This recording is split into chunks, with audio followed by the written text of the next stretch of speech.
Assalamualaikum warahmatullahi wabarakatuh. A'udzu billahi minasyaitonir rajim. Bismillahirrahmanirrahim. Alhamdulillahi rabbil alamin. Wassalatu wassalamu ala asyrafil anbiya'i wal mursalin wa ala alihi wa sahbihi ajma'in. Subhanaka la ilma lana illa ma 'allamtana innaka antal alimul hakim. Rabbi shrah li sadri wa yassir li amri wahlul 'uqdatam min lisani yafqahu qawli. Allahumma salli ala Muhammad wa ala ali Muhammad kama sallaita ala Ibrahim wa ala ali Ibrahim wa barik ala Muhammad wa ala ali Muhammad kama barakta ala Ibrahim wa ala ali Ibrahim fil alamin innaka Hamidum Majid. Amma ba'd.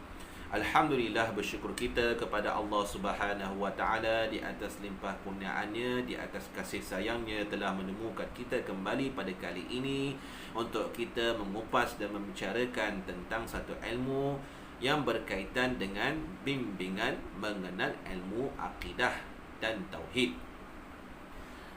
Pada kuliah yang lepas kita telah membicarakan tentang puak Khawarij dan prinsip-prinsipnya, yang mana puak ini adalah puak yang hasil daripada perselisihan, perbezaan pendapat, perbalahan di kalangan umat Islam selepas kewafatan Rasulullah SAW dan selepas kemangkatan Sayyidina Osman bin Affan yang merupakan khalifah yang ketiga. Jadi pada kali ini kita nak membicarakan, nak mengupas mengenai amalan-amalan baik dan jahat. Tuan-tuan dan puan-puan, amalan-amalan manusia dalam dunia ini ada yang baik dan ada yang tidak baik. Amalan-amalan yang baik itu ialah perkara-perkara yang terpuji. Bila kita melihatnya, bila kita melakukannya, kita akan mendapati perbuatan itu baik, mendatangkan kebaikan, mendatangkan manfaat kepada diri dan orang lain. Sementara amalan-amalan tidak baik ialah perkara-perkara yang jika dibuat, ianya dikeji, ianya dicaci. Jadi tuan-tuan, orang-orang yang membuat kebaikan ini dikenali sebagai pembuat ihsan ataupun muhsin.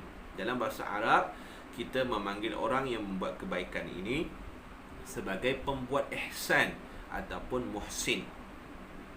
Seperti orang yang beragama Islam, kita kenali sebagai Muslim, dan orang yang beriman kita kenali sebagai mukmin. Jadi orang yang membuat kebaikan, orang yang membuat amalan yang soleh, kita panggilnya sebagai muhsin. Perkara-perkara yang dikira baik dikenal sebagai hasanat, dan yang tidak baik pula dikenali sebagai sayyiat. Jadi orang yang melakukan perkara yang tidak baik ialah orang yang membuat perkara-perkara yang sayyiat ataupun dikenali sebagai musyi'. Jadi maksud dekat sini, orang yang membuat kebaikan kita panggilnya muhsin, dan orang yang melakukan kejahatan kita panggilnya musyi'. Allah memuliakan orang-orang yang membuat ihsan atau kebajikan. Lantaran itu Allah menggandakan pahala kebajikan mereka. Gandaan yang diberikan oleh Allah Subhanahu wa taala ialah sekurang-kurangnya sebanyak 10 kali ganda atau 1000%. Ini berdasarkan kepada firman Allah Subhanahu wa taala yang berbunyi, a'udzubillahi minasyaitonirrajim, man jaa'a bil hasanati falahu asyru amsalha. Maksudnya barang siapa yang mengerjakan kebaikan, maka baginya ganjaran 10 kali ganda. Surah An'am ayat ke-160.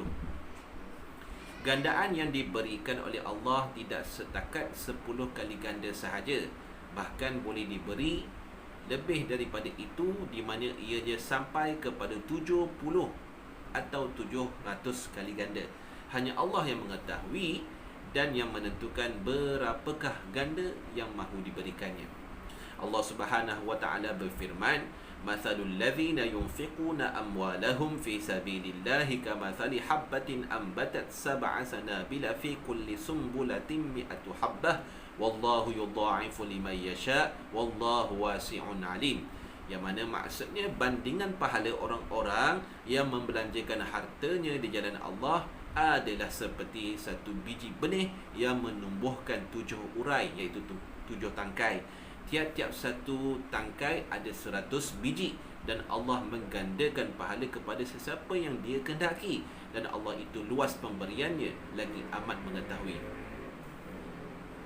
Jadi penggandaan itu berbeza-beza mengikut kepada keikhlasan niat hati seseorang. Jika seseorang ingin membuat kebaikan tetapi tidak dapat ditunaikan kerana sebab-sebab yang tidak dapat dielakkannya, maka dia akan diberikan satu kebaikan pahala tanpa digandakan. Demikian juga orang yang berazam hendak melakukan maksiat tetapi dia tidak jadi melakukannya kerana takut kepada Allah, maka dia akan mendapat satu pahala kebaikan.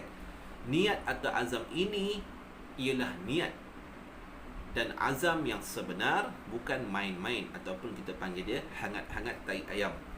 Ada kalanya seseorang itu ada melakukan kezaliman atau kejahatan terhadap orang lain, maka kebaikan-kebaikannya akan diambil untuk menggantikan kejahatan dan kezaliman yang dilakukan terhadap orang itu pada hari kiamat nanti.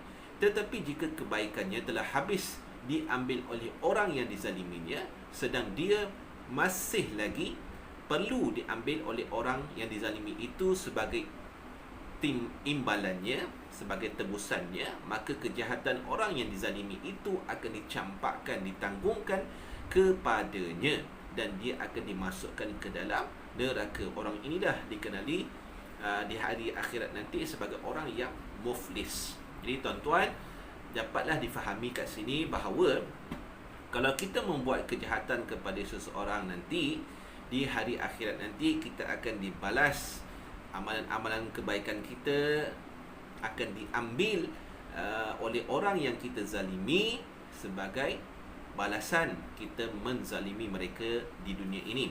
Sekiranya amalan kita telah habis diambil oleh orang yang dizalimi itu, maka orang yang dizalimi itu akan memberikan, akan dicampakkan dosanya kepada orang yang menzaliminya. Begitulah balasan di hari akhirat.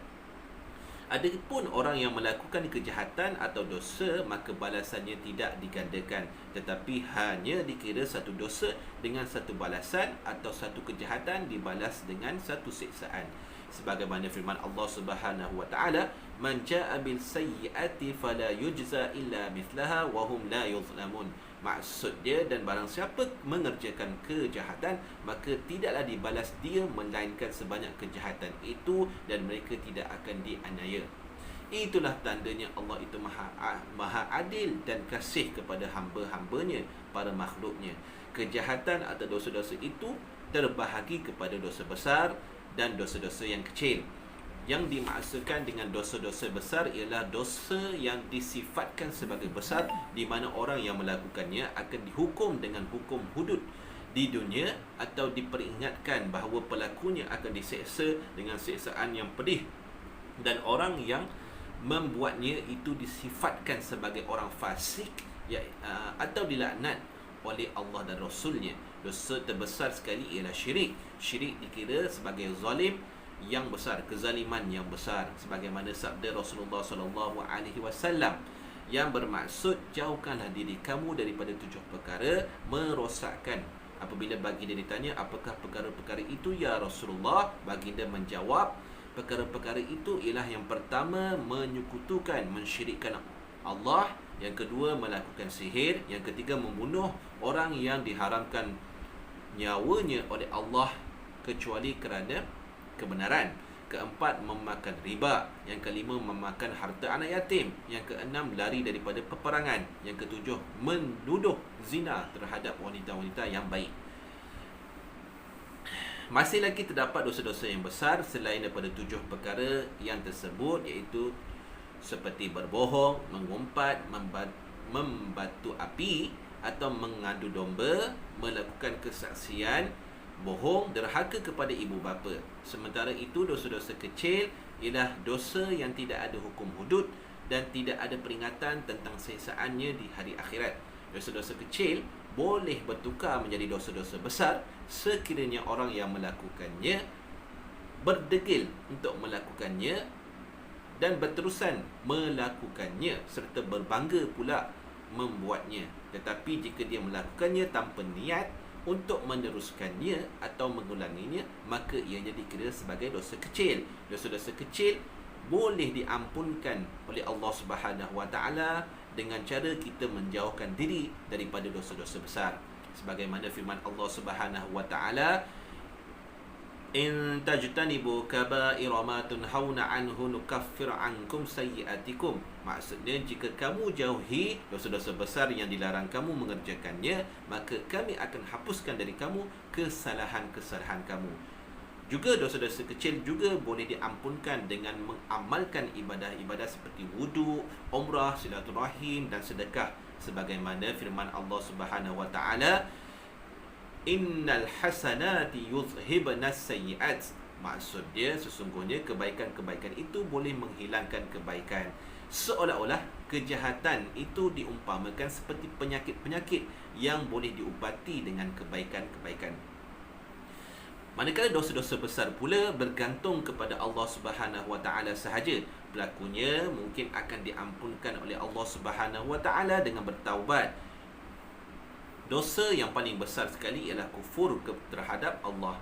Allah boleh mengampuninya apabila pelakunya bertaubat. Begitu juga dengan syirik kepada Allah. Allah boleh mengampunkannya sekiranya orang yang melakukan syirik itu bertaubat. Sebagaimana firman Allah Subhanahu Wa Taala, qul lil ladzina kafaru in tanhatu yughfar lahum ma qad salaf. Maksud dia, katakanlah kepada orang-orang kafir, jika mereka berhenti, nescaya diampunkan bagi mereka apa yang telah lalu.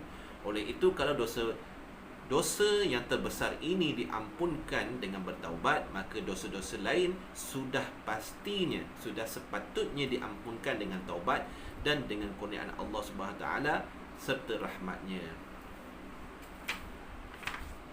Ada dosa-dosa besar yang bersangkutan bergantung kepada manusia. Jika dia dibuat, maka pelakunya hendaklah menebusnya kezaliman untuk orang-orang yang terzalim itu serta mendapatkan kemaafan darinya. Sekiranya dia telah bertaubat dari melakukan kezaliman terhadap mangsa-mangsanya tetapi tidak berdaya menebusnya atau mendapat kemaafan darinya, sedangkan dia benar-benar menyesali perbuatannya, maka Allah akan menjadikan mangsa-mangsa itu redha kepadanya.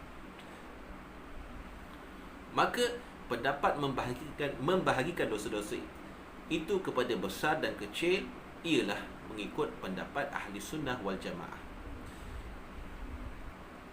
Jadi tuan-tuan, alhamdulillah, semoga apa yang diterangkan sebentar tadi dapat memberikan penjelasan yang sebenar kepada kita semua mengenai amalan-amalan baik dan amalan-amalan jahat di sisi ahli sunnah wal jamaah.